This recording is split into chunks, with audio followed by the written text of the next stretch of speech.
So I think there's really two reasons for that. One, a dear friend of mine from my college days had been on the board for about 10 years, I think, and he had been chairman of the investment committee. And I saw him, we get together for dinner maybe once a year.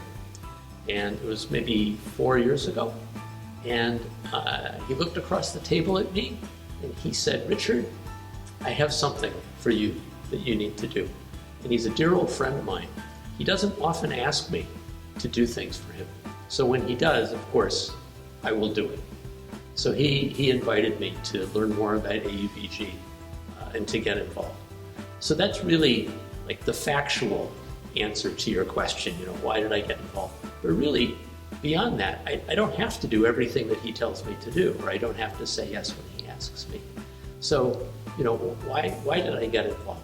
Well, my first point of contact was with Victoria Entwistle, and she's so committed, so passionate for the university that it's kind of infectious. So it inspired me to cooperate and try to get involved. And frankly, at the time, it seemed that there was a real need, actually, for more people to get involved, new people to get involved. So I thought almost it was kind of my duty, to try to participate and try to help out as best I could.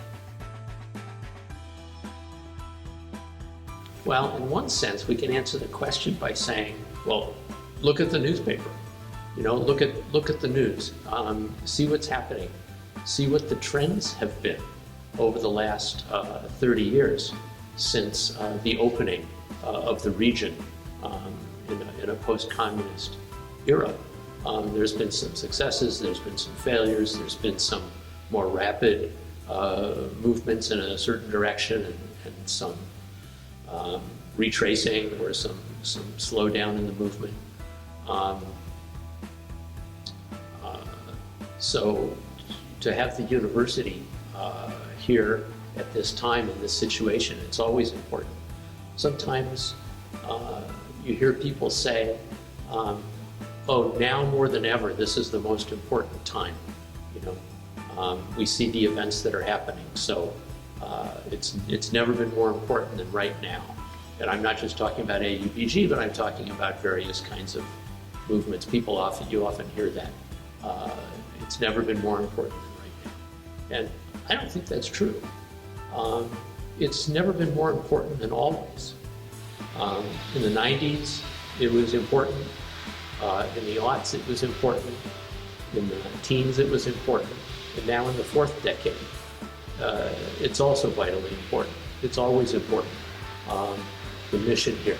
And I'm just going to refer to my notes just briefly, because I know that the mission statement partially reads, to prepare students for democratic and ethical leadership in serving the needs of the region and the world. So the mission is vital, and it's always important. And it's never more important than at any other time. It's always critical and vital and important.